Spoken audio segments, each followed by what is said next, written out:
আজকের মুসলমানদেরকে বস্তুবাদ ঘিরে ফেলেছে, অদৃশ্যের বিশ্বাস মুসলমানদের দুর্বল হয়ে গেছে।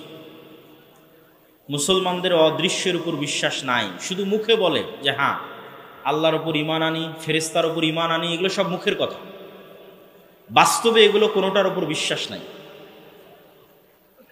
অথচ আল্লাহ সুবহানাহু তাআলা এই অদৃশ্যের বিষয়ের উপর বিশ্বাস চেয়েছেন ইয়াকিনের স্তরে, এবং অনেক নবীকে আল্লাহ সুবহানাহু তাআলা স্বচক্ষে এই অদৃশ্যগুলো দেখিয়েছেন, যাতে তারা ইয়াকিনের স্তরে তাদের বিশ্বাস পৌঁছে যায়। মালাকুতুস সামাওয়াতি ওয়াল আরজ, আসমান এবং জমিনের যত গোপন রহস্য আছে সব অসংখ্য নবীর সামনে আল্লাহ ফাঁস করে দিয়েছেন। তার মধ্যে একজন নবী মুহাম্মদ সাল্লাল্লাহু আলাইহি ওয়াসাল্লাম, তিনি স্বয়ং আসমানে গেছেন, জান্নাত দেখেছেন, জাহান্নাম দেখেছেন, নবীদের সাথে কথা বলেছেন। তাহলে তার বিশ্বাসের লেভেলটা শুধু বিশ্বাস নয়।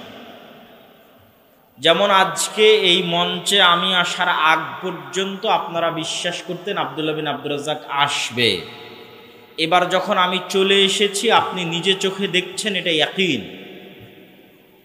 তা আপনারা বিশ্বাস করেন জান্নাত আছে, জাহান্নাম আছে, মুহাম্মদ সাল্লাল্লাহু আলাইহি ওয়াসাল্লাম নিজে চোখে দেখেছে।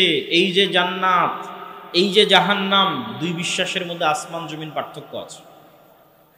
আপনি বিশ্বাস করছেন 7 আসমান আছে, 7 আসমানের উপরে আল্লাহ সুবহানাহু তাআলা আছে, মুহাম্মদ সাল্লাল্লাহু আলাইহি ওয়াসাল্লাম নিজে 7 আসমান সফর করেছেন, আল্লাহর সাথে কথা বলেছেন, তার বিশ্বাসের লেভেল অন্য জায়গায়।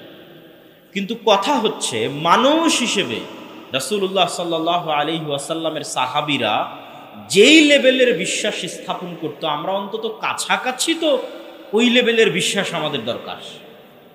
কিন্তু আমাদের বিশ্বাসটা এখন নাই বললেই চলে, জিরোর কোঠায়, শূন্যের কোঠায়। তার অসংখ্য দলিল, অসংখ্য প্রমাণ আমি দিব।